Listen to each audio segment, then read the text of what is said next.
This is the Mobile Home Park Lawyer Podcast with Ferd.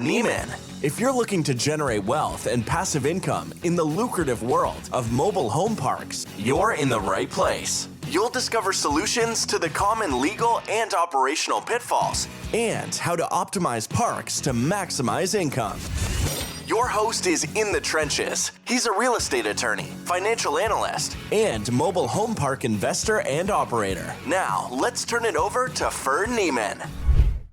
Welcome back, Mobile Home Park Nation. Ferd here again today with another episode. Got a great episode today. Great guest for you. He's got an interesting story.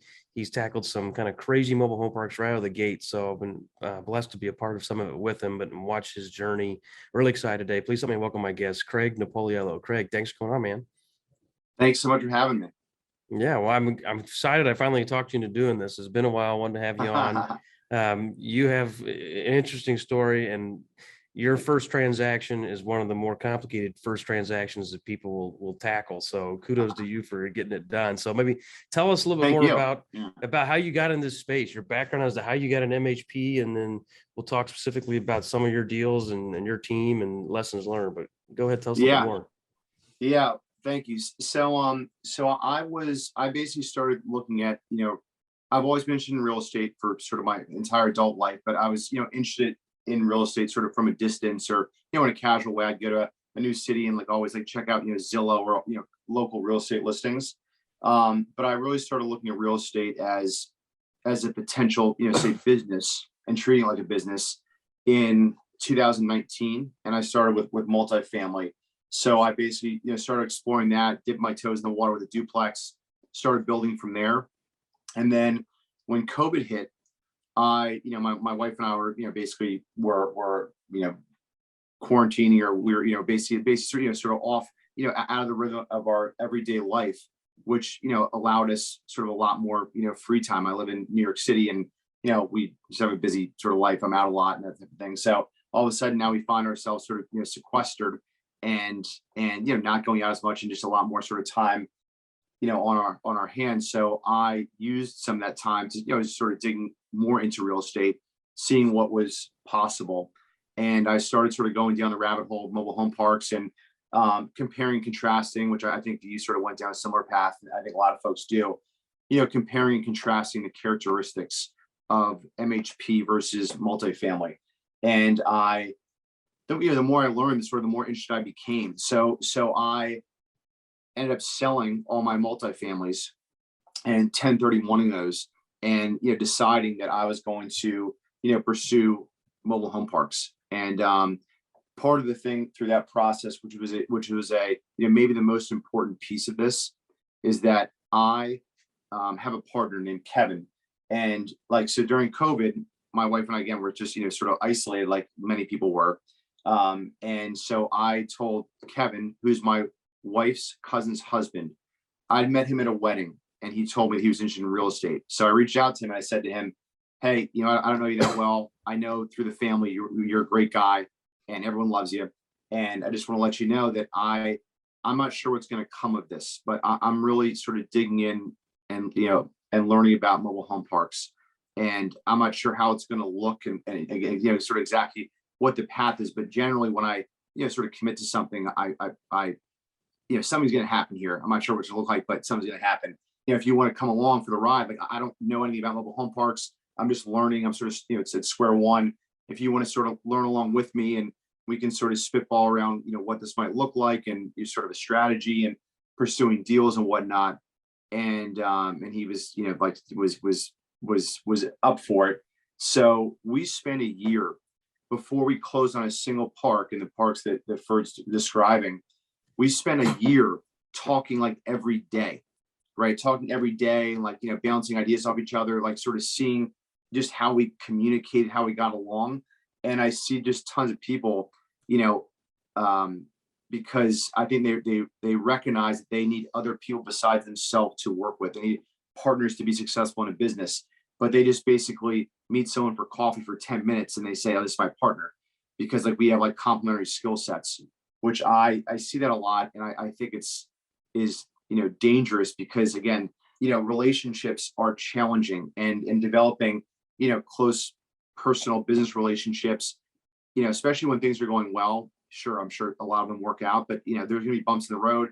Kevin and I were able to experience that because we talked so frequently, and so we got to sort of work out kinks in our relationship and test drive our relationship before we were under contract on a park. So we spent this sort of year period again, talking to brokers, talking to people in the industry. I took a mastermind, sort of boot camp type of course. I did Frank and Dave's, right? As I'm sort of literally sitting here, by myself in my house, like in isolation, just like going through Frank and Dave's boot camp, things like that. And so anyway, over the course of this year, I basically got to speed on the mobile home park industry. It's enough to be dangerous. Of course, I'm still a rookie, very much so, and learning. But I also established this rapport with Kevin that really is, again, sort of the key piece in us, being able to make the leap right into the deep end. So when we were looking, of course, everyone has their own set of limiting beliefs. We're sitting here thinking, let's get a 32 pad, all 10 on home park and that type of thing. And so then we were presented with a portfolio, a mom and pop portfolio of, I went and looked at the park. I hadn't traveled in like, I don't know, a year. And the only trip I took, it wasn't my wife and I going away for our anniversary. It was literally me going and meeting this owner in North Carolina. So I went and met him, and I went down there to see, at the time, was a 148 pad park, which in my head, I was already frightened by the size of just this one park. So, because again, I'd never owned a single mobile home park. And in my head, I'm like, great, we'll get like a 30 pad park, all 10 owned homes, whatever. So I go to meet this guy, and who I'm still very friendly with, and I'm very grateful for.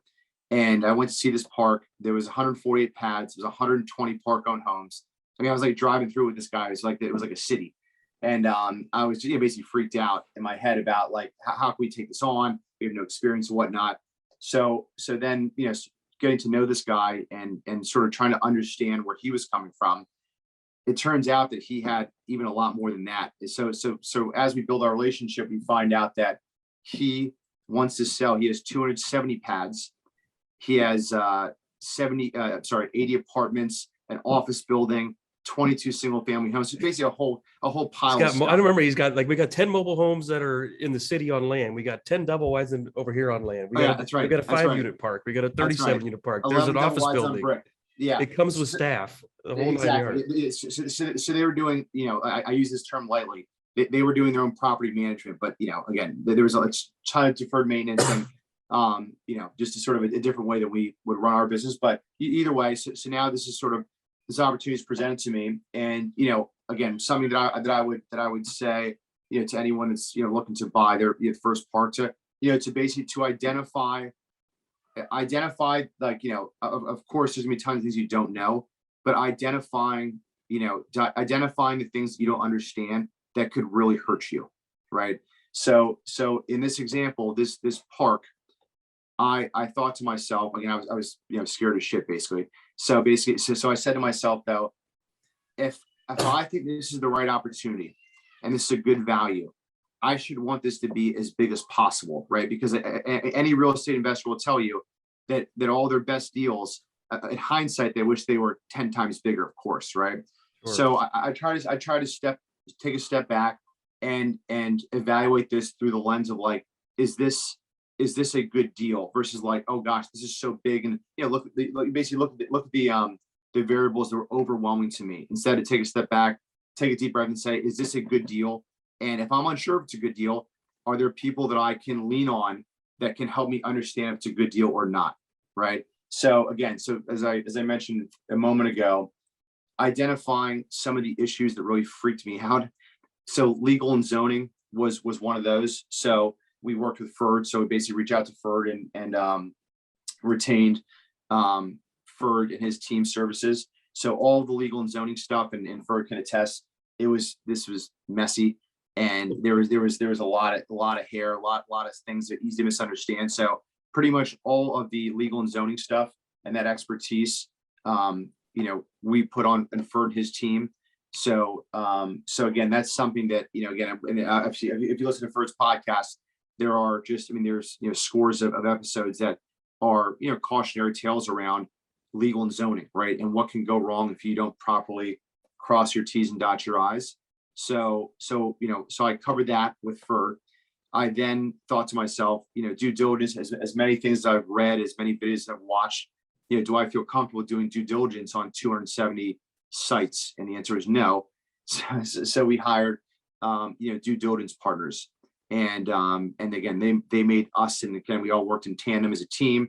And so we were able to, Kevin and I were able to get comfortable with this deal because we partnered with folks that were experts they had domain expertise in areas that we did not feel comfortable in. And we knew that if we miscalculated, could basically sink us, right?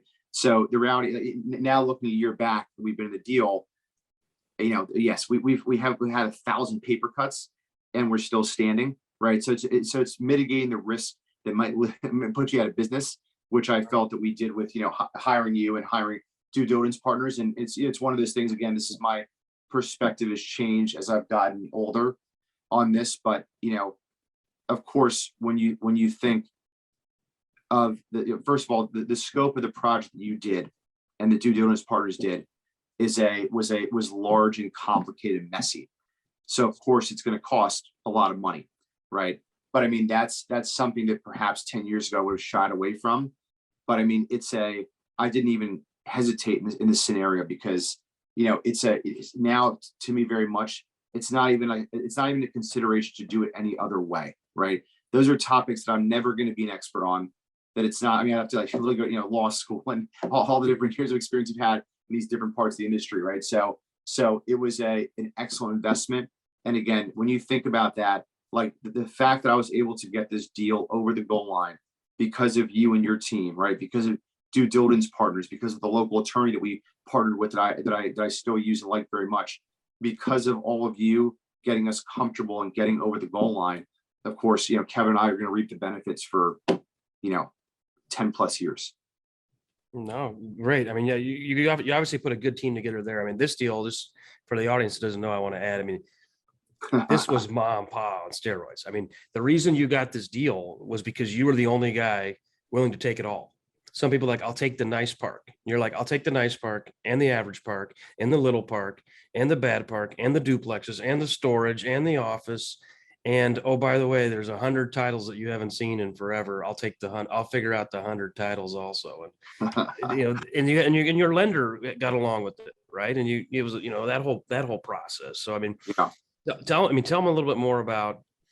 I remember just the seller had staff even that came with the deal, and some of those staff were had two jobs, in the county and working for the park, because that's what it took to try to clean up some of the paperwork and the bookkeeping and all that. I mean, how did you navigate all that? And have you even got through all that yet, or was there so many loose ends that you're still having to go through them all?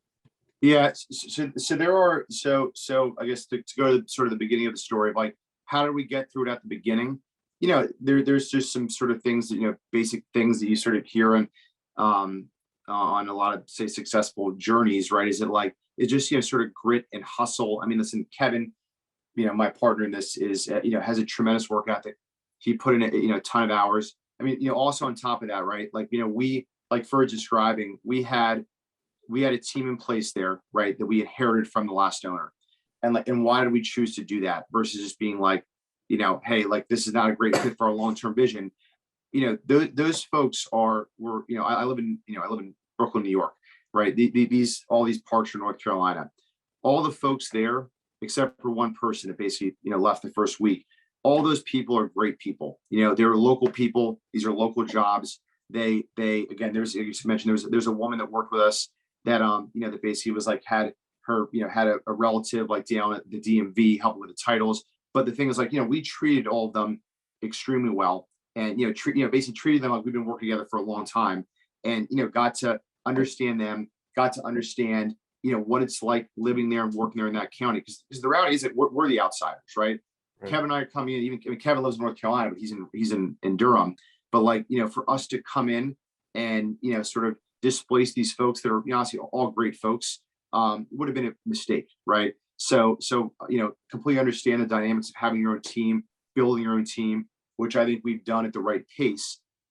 All those folks were, who we all still, the ones that don't work with us anymore, we still keep in touch with and speak to, are all great people. We're all hugely, valuable at the beginning, right? Like helping us navigate, like, who do we go to the DMV, right? Just like that's an important question when you're navigating 100, lost titles, right?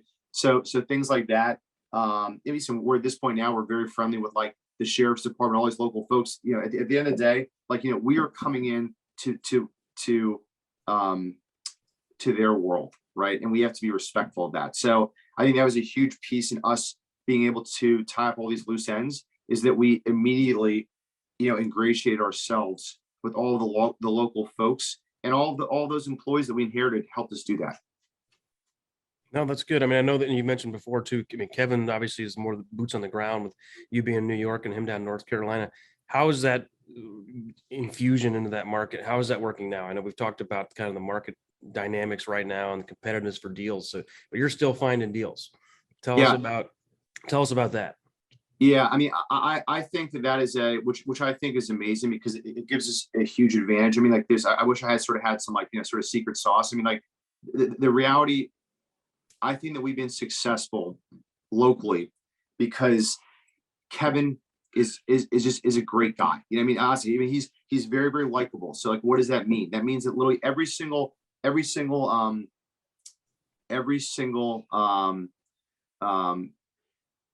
person in the public offices there, right, that we all deal with as mobile home park owners, the health department, the fire department, the police department, right, all these zoning, planning and zoning. Kevin has, like, they all absolutely love Kevin, right? That's a huge deal. What has come of that, by the way, from Kevin being a great guy and being well liked, like, around the county? We've gotten a ton of referrals. So at this point now, we're basically, once we close the deal that we're under contract in, will be at 500 pads in a very, very close proximity. And again, we are not buying those deals when we get an email from Mark Samoa, Chapter Capstone. Obviously nothing against that. Those guys, we speak to, and they obviously have a tremendous amount of market knowledge, and they're obviously they're serving those. You're not buying those deals at a 9 cap, right? You're buying. So how many individual transactions have you been able to close as referrals, in just in a year even? Probably 5 parks. Just on referrals. So that's again, awesome. Five parks off market in one geographic footprint that I didn't get to see. I didn't get to bid against you, right? Yeah. You guys did. You made an impact in one town. I've bought a couple deals in referral, and it's like, this is amazing. One time I was even a broker referral. I was like, hey, just go to this guy. I had one where the city called me. Hey, we got a trailer park here. You want to buy it? They wanted me to turn it into apartments, but I ended up buying it as a mobile home park. But it's like, that was awesome. I didn't have to compete with the rest of the market. It's honestly like it's almost like it's almost unbelievable. And you hear about like this unicorn of like the true win-win scenarios. And now that we've lived it, we've seen it. We have at this point now, because again, at this point now, we're so sort of entrenched in this market, and people know us, and we've sort of built out our reputation in a very authentic way, literally from like Kevin going to people's houses, introducing himself, sending follow-up notes and gifts and whatnot. At this point now, when we meet an owner, we basically introduce ourselves, and we say, and when we start talking about conducting business together, we say, we have several other local owners that have sold to us in the last year that would be happy to speak to you and attest to the fact of how easy we were to deal with. And it is again, it's just super uncommon in this market because of how many people that are chasing these assets, is that we literally have, still now we're still in touch. All these owners that we bought from, we're still in touch with all of them. We're still friendly with all of them.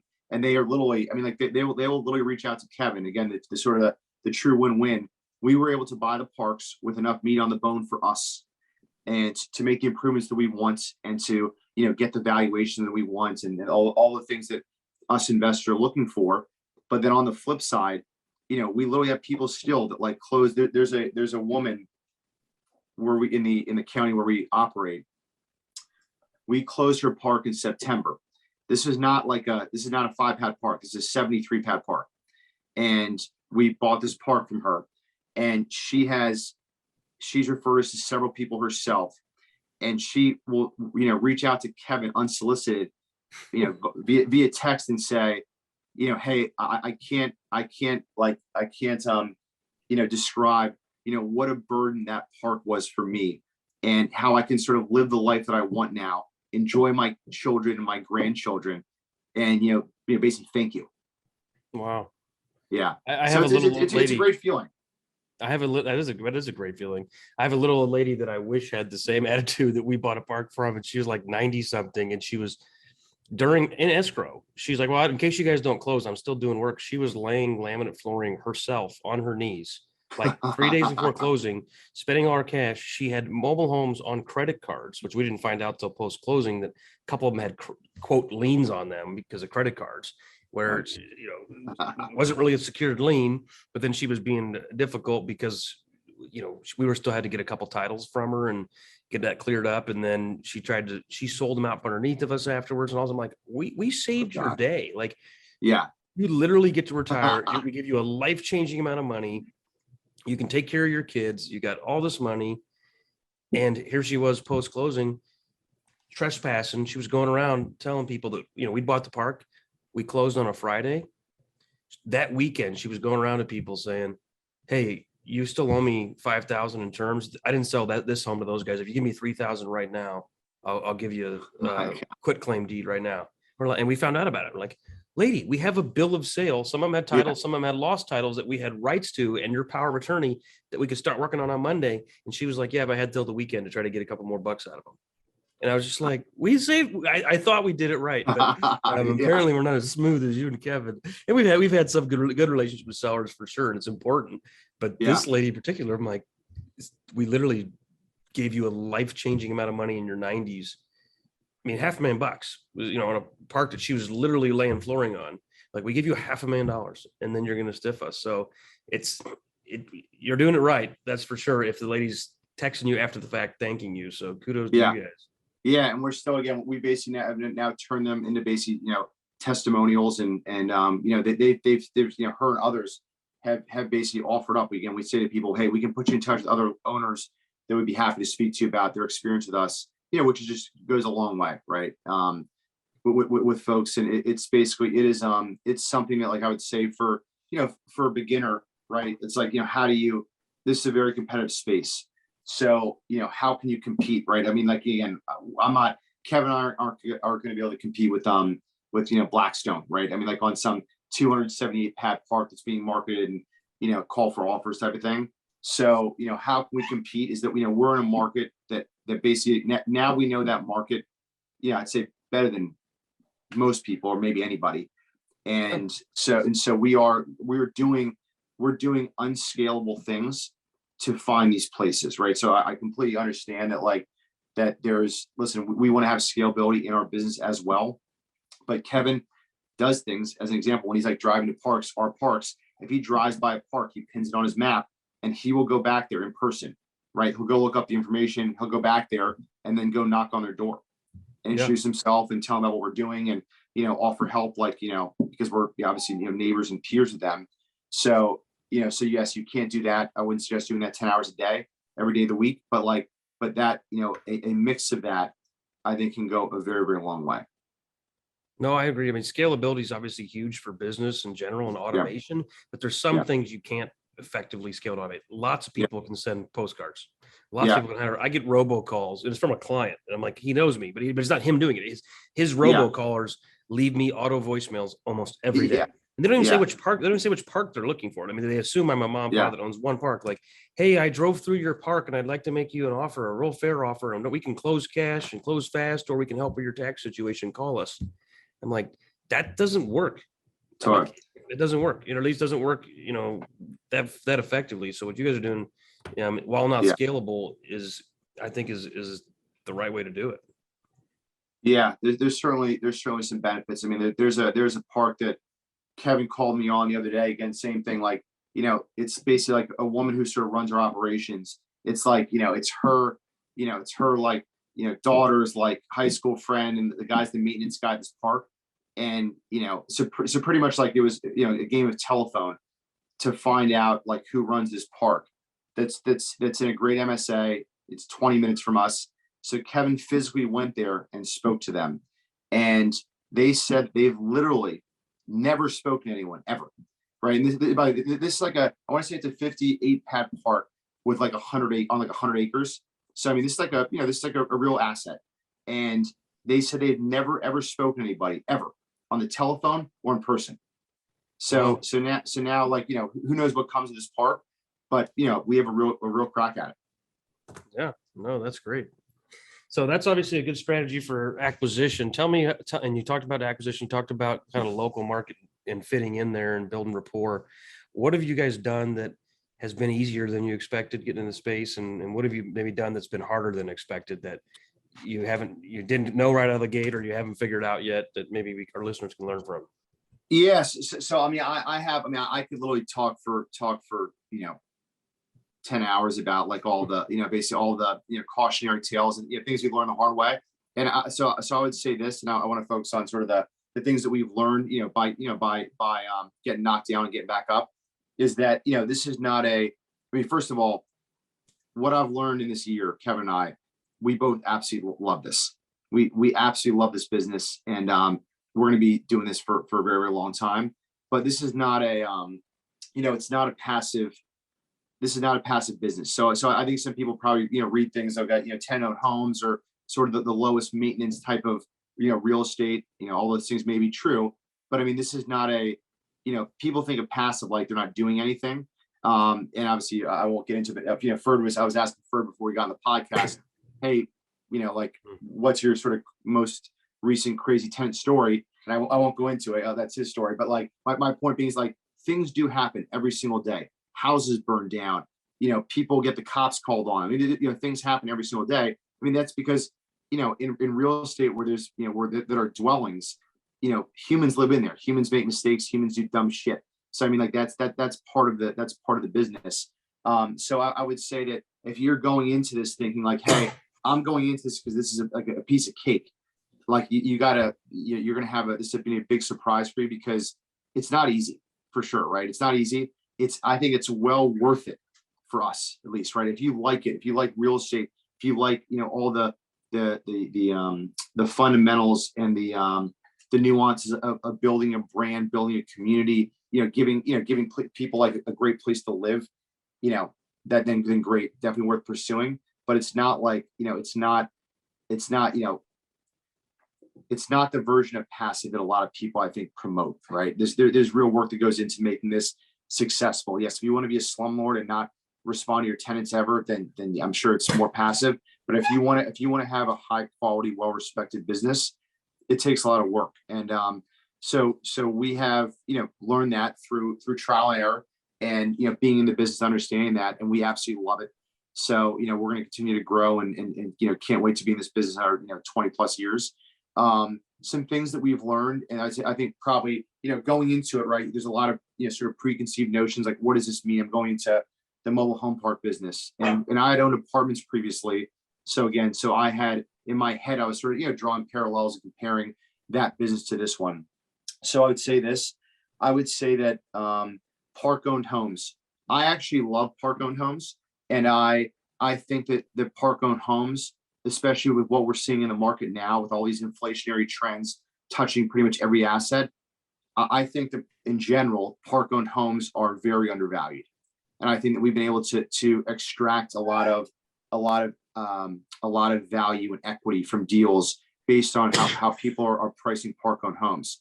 However, like a park-owned home that is like beat to shit is a ton of work to fix. It's a ton of money. It's a ton of time.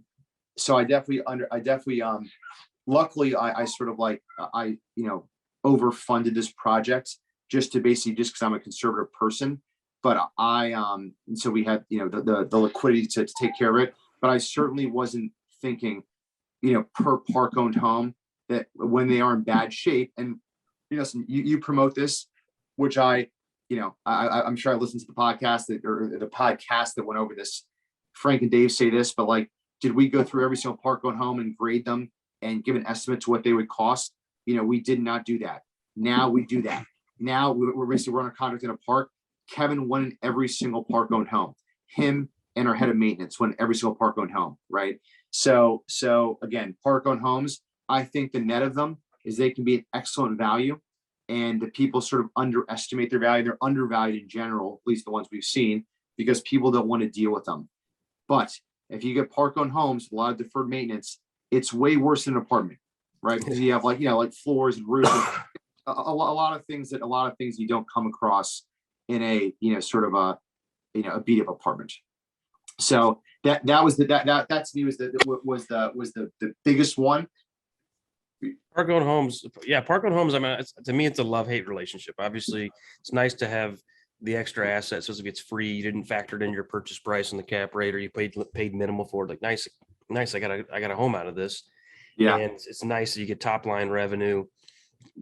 What I don't like about them is what you said. Sometimes you give them, they're in rough shapes. Like, man, this is going to take me 2 months to renovate this. And it costs $20,000. And then you just keep unpeeling the onion. I had one that was completely renovated, and then turns out the people that renovated it, they didn't fix the outside. So in that first rain, flashing's busted, comes right down the wall. God. The whole wall, new sheetrock, is all rotten. Then it's in the subfloor. Then we look, there's mold in the insulation. Then we're like, you know what? Now I can see that the pipes are broken under there because they didn't have heat tape. And then it's just like, man, one thing after the other. That's one of the concerns I think with them. But there, it's park on homes is probably one of the least areas of consensus. Everybody agrees that city water, city sewer is better than well and septic. Everybody agrees direct bill is better than having to manage the submetering. But some people are like, no, I love park owned homes. It's only my model. Some people don't. I think where park owned homes can work, and where I think they're working for you guys, is where you got numerous park owned homes. If you've got one or two, it's like, it's not enough to pay for a maintenance guy. If you have 20, well, then you got a maintenance guy around anyway. Not a big deal. We have a park in St. Louis. I only had to bring 3 homes in. So I didn't have any park owned homes. The most I was ever going to have was 3. Didn't make sense for me to rent them. I just sold them. They were just sale only. Other places, if it comes with 10, well, I've already got 10. I've got to maintain those. I can hire a guy for $18 an hour to go fix stuff versus I only have 1 or 2. I don't have a maintenance guy. I got to call a plumber for $150 an hour. And then it eats up my cash flow a lot. So I do feel like there's opportunities for scale on those. But it does. I do think also it makes it harder to scale parks. But again, you're one geographic footprint. Well, then it's like you're running a bigger city. Well, something we're seeing that I wanted to mention that is like, that is basically like, is interesting. Like, obviously, like there's, Frank and Dave talk about, mom and pop, monetary easing, right? Right. And I think that exists with park owned homes as well, right? Because, it's just the same thing, right? The rents have skyrocketed. Why is that? Because, the inflationary trends of the economy that just basically goes on through the course of time, right?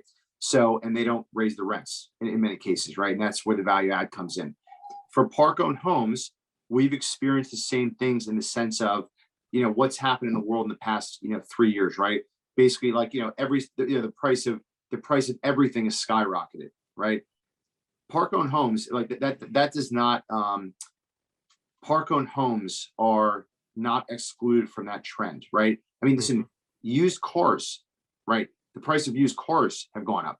So what we're seeing is that basically, I think that a lot of mom and pops and a lot of these deals we've done in the past, let's say 6 months, a lot of mom and pops in their head, they benchmark a 1995, 16 by 70 at 10 grand, let's say.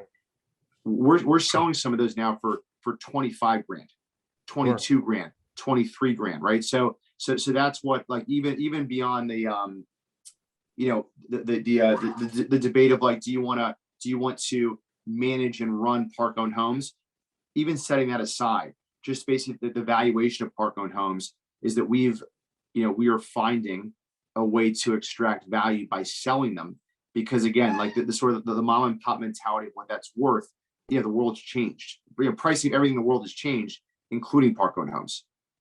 No, that's a good point. I think, the one good thing about the park owned homes, the older ones, is a lot of the 80s and 90s models have more character than the newer homes. They'll have an island in the kitchen or cabinets that hang down, or special windows or French doors going into the master bath, things like that, that you just don't see in many of the new homes. So I've had people prefer the used homes over the new as long as it's renovated nicely. So Yeah. definitely you can make those work. And I get it on all ends of the spectrum, where I recently had an eviction of a tenant, and he had his home that kind of like you described, like it was like a 95, 1676, 3-bed, 2-bath. I was actually in this home because it was the first day we were buying the park. We were walking the park. I'm like, hey, we're going to sell some of these homes if you guys want to buy your house. And he's like, great. And I said, well, we got bank relationships. We can help you get financing. And he goes, no, I'll pay cash. I don't like loans. I'll pay cash. I was like, okay, great. And he goes, well, what do you want for it? I go, we'll get back to you on that. We're going to roll out a pricing for all of them. He goes, well, this one's got it's got things wrong with it. And he's like, come on inside. Let me show you. So he showed me. And it did have a lot of stuff wrong with it.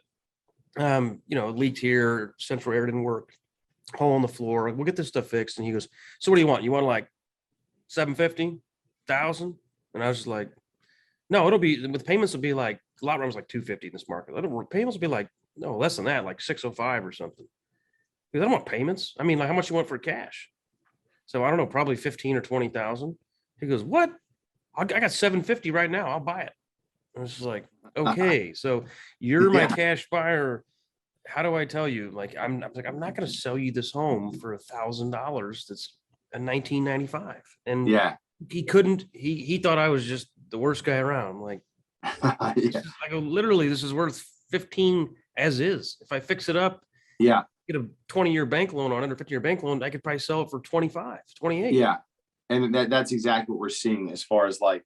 We're seeing like we're selling, sort of like, as is type of stuff for, 15 to 20, right? Of like, especially when you get to like the 16 by 76s, 3 beds type of thing. Like the 3 beds for us are flying off the shelves. I mean, if you think about it, in that same market, these double wides on brick that were like, $50,000 now fixed up, they're 150, right? So I mean, like, so my point is like, it's something that we're just, exploring, doing a lot of sort of testing, is that, don't underestimate the fact that, like, all of housing in America is skyrocketing in price, right? So that's still that, a rising tide lifts all ships. So like, don't underestimate what you may get, right? Because you may have had a person that in that market was buying a $75,000 single family home that now is worth 150. They can't afford that. So now maybe they're looking for a brand new, like we're getting some new Claytons in that I think will be all in like 70 grand, let's say. My point being is that, like, again, everything is shifted. So just be mindful of that from a pricing perspective when you're selling off assets. I mean, every asset has the price have inflated, right? So sure. No, good tip. Good stuff, Craig. What other tips or tricks or other lessons learned can you share with us? Yeah. So I'm trying to think of any other, sort of cautionary tales. I would say this, like, sort of from the beginning, which I, emphasize this with Ferd and Ferd and his team and due diligence partners, is that, like, recognize, as you post closing, again, same thing, like Ferd and I talked a million times after we closed. And that was, very, very helpful. But, like, just understand the sort of the pillars of any business, mobile home park or otherwise. Legal is one of them. Finance is definitely one of them, right? So something that I in hindsight would have done differently, and I'm sort of playing catch up now, is that the equivalent of, like, of hiring a Ferd or consulting with a Ferd, I would have done that for our finance as well. So now I'm going through the process of, like, sort of like of getting a very professional, elevated sort of finance team in place, because the reality is, like, if you don't understand where every penny's going and coming, you're just not going to understand the business. You're not going to optimize the business. So that is something that's one area I didn't invest in day one that I regret. So I would definitely say that. I would also say, like, at this segment of the market, right, which is basically the most affordable form of housing, is there are so many inexpensive ways to differentiate yourself. So we're vertically integrated. So we manage all of our own properties, and just having, and it's so amazing starting a business in 2021 or 2022. There are so many tools, so many products, so many free resources, so many different ways to to automate service, right? And we're doing a lot of those things and experiment with a lot of those things. There's so many inexpensive ways. As an example, right? Mobile home parks, at least some of the ones that we've purchased, and I would assume for many of you out there, is that those tenants are accustomed to bad service, which means that people basically get back to them whenever the hell they want. If they call about, a leaky roof or a pothole or someone's dog is off their leash, they probably have almost no expectations of people responding to them, right? So we have put in place systems to respond to every email. To we have to have a call center. So at minimum, there's a friendly person picking the telephone up that says, "Hey, Ferd, thanks so much for calling. Let me know what's going on," and take notes on that and then distributing it to our team so that we can get educated on the issue and get back to them. Like things like that are very inexpensive, especially if you're talking about for those of you out there that have 250, 500 pads or more, or looking to scale a business. These are all these sort of service-based automation things are inexpensive enough that someone with sort of any size portfolio can do it, and it makes your tenants feel special. We've gotten such great feedback.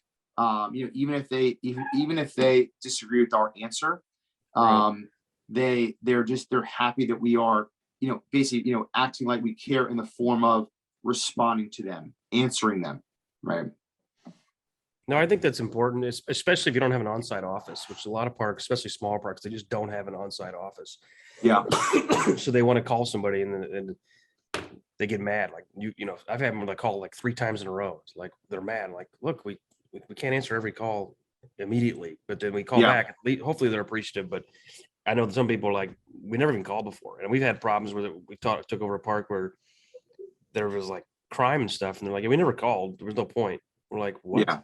Because we looked at the police report, there's no police reports. Like the city doesn't even respond. Later, we're like, there's a meth problem out here. And they're like, yeah, it has been for years. Like, why don't you call it in? Nobody does anything. I'm like, okay, well, we're going to do something about it. They're like, really? Excuse me. And that's basically something like I think for you use Rent Manager, right? Mm-hmm. Yes. So we're also Rent Manager. And so Rent Manager they have some sort of a partnership or affiliation with Anna Quinn, it's called. So Anna Quinn is a it's a company that sort of coaches and works with remote workers that are basically, it's all sort of tied into Rent Manager. So again, for some very reasonable price, we have someone from Anna Quinn pick the phone up 24/7. And when they, receive that call, they take the information, they submit it into Rent Manager, right? So it's basically institutionalized the information. Then they send an email out to the team, with whatever information they receive in the phone call, they distribute that to the team. So again, very inexpensive, allows us to be super responsive. At this point, now we tout this to folks, like knowing that our competitors aren't doing any of this shit, right? I mean, no one's answering. Our some of these owners used to not answer the phone. Period. All of a sudden, now we're saying, hey, we have 24/7. We have 24/7 call service, right? I mean, again, are we going to fix their loose doorknob at midnight? Of course not. But at least someone's answering them. They feel heard. They feel responded to, right? So we've got a great sort of response there. Also something I would say, you mentioned like the sort of the bad tenants and the meth problem, is that we have, factor into your pricing, kicking out the wrong people, right? We evicted, I mean, I'll never, ever buy any assets in a state that's not landlord friendly. And, I mean this because, not because we ever, that we ever take advantage of those rights, but because we have literally, and again, we've made some, I'm sure, tenants for life, because, so we have, we don't even have 500 pads yet. So we have 450 pads. I bet we've evicted 100 people. Wow. So in a year. So what does that mean? That's time consuming. That's expensive, right? There's a lot of things. A lot of people would look at that as like, as like, oh, that's a line and that's a cost, right? But like we've completely changed the face of these neighborhoods. I mean, like there's, so families are much safer. So we get comments from the police department, all the local, all the sort of local authorities, all this type of stuff. And I mean, listen, it's a lot of work. Again, not necessarily by me, but like by Kevin and the team. There's a ton of work that goes into that. Just a ton of turns, a ton of money. But like we basically now taking back these communities that are, I mean, 148 pad park. Like we all sort of know what that means in a market like this. And that's an institutional asset that was basically left for dead. There were people in there that, again, no one would feel safe living next to, right? And we didn't even we didn't even hesitate. We kicked a lot of people out. They were paying rent on time every single month. Who knows how they're getting that money? But like my point is like they were clearly the wrong people for the community, and we evicted them. So again, that's another thing I would say is that like was it painful to basically know that we were entering into a lot of situations that we did not have to, and they were going to cost us a lot of money and a lot of time, a lot of effort. That was a little bit painful. I don't regret a single one of them, because again, like that's us again investing in the community. Everyone else that's still there knows that we mean business. They know that we care. They know we're doing shit for them, for their families. People like reach out to them, like, thank us. Like, we've got people like leave reviews, like saying like these guys like come in and like, I feel safe again and things like that, which obviously it feels great. I mean, that's I think sort of the best part of the business is that you recognize like, I mean, everyone, it doesn't matter if you live in a mobile home or you live in a $10 million penthouse.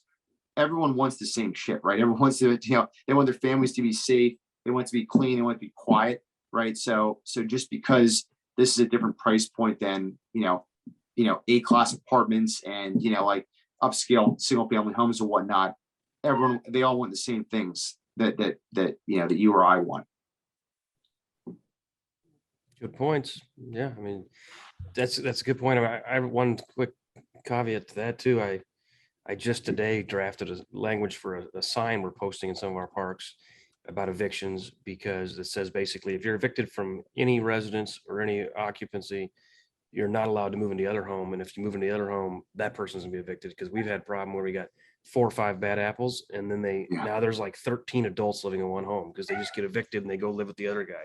Then that guy gets evicted, they go with the other guy, and they're just like coming out of the walls. But it's like, we got to figure out how many of these people are running together, and we got to get rid of all of them before because we can't, not even just in the neighborhood. People will come into the town and be like, oh, that guy lives here. We've heard about him in the whole city. We'll hear about this guy. So like it's bringing down the whole neighborhood. We got to, so you got to just transform it, even if they're paying rent. And that's what's hard, is when they're paying rent or when they fall behind 4, 5, 6 months and you're waiting on this, they're filing extensions, they're asking for jury trials, all this crap. Then they get government aid and it's like, no, their money's no good here. Yeah. Government aid exactly can't help you. You need to go. You've got 19 bicycles, you're doing drugs, you're carrying a gun in one hand, a baby in another, smoking pot. Like, you need to just leave this community. So. Yeah. And it's the thing is, like, again, this is like it is, I think that one of the great things about this industry is that, while there's still so many assets that are owned by moms and pops, is that it's very easy to differentiate yourself, right? Like everything you're describing, like, a lot of people just will not turn away from that guaranteed rent. Maybe someone's, has the money because they're doing drugs, but they will not turn away from that rent. And making that decision is a major differentiator. Everyone else appreciates that. Everyone understands that. And, but again, these are like, sort of like, the bar is low. So there's a tremendous opportunity for especially folks considering going into this. There's a tremendous opportunity to, to stand out from the crowd and to have people want to live with you. I mean, at this point now, we're just now really feeling the impacts of referrals. And why is that? It's like, people, I mean, I see every single email that comes into our company, and so many of them are people looking for place to rent, or to purchase, or, RTO, whatever it is. And it's from, like, they heard from a friend that lives in the community. So referrals are easiest business. It's their easiest sale, right? Yeah, exactly. But again, it takes, but I mean, those are only, we've been this for a year. So that we only started really feeling that, let's say in the last 3 to 6 months, right? So it took some time. Of course, people were skeptical of us for some time, as they should be. But I think now we're finally starting to get through, and they're starting to believe in us. Good stuff, Craig. Well, lots of lessons. I appreciate you sharing your story. It's a good one, and it's nice to see you and Kevin being successful down there and change these communities. I know you love it. You're always a cheerful guy. It's loving the space, loving the game, loving being part of it. So appreciate it. Where can people reach out to you after this if they want to reach you? Sure. On my email is Craig, CRAIG, at 40 Oaks 4, which is 40oaks.com. So Craig at 40oaks.com. All right. Thanks, Craig. Appreciate it. Great. Thanks so much, Ferd. You got it. You've been listening to the Mobile Home Park Lawyer Podcast with Ferd Neiman. Ready to learn more? Go to www.themobilehomelawyer.com for free resources and materials to help you succeed. If you love the podcast, go to Apple Podcasts, give us your review, and subscribe today. Thank you for listening. Neither the Supreme Court of Missouri nor the Missouri Bar reviews nor approves certifying organizations or specialist designations. The choice of a lawyer is an important decision and should not be based solely upon advertisements.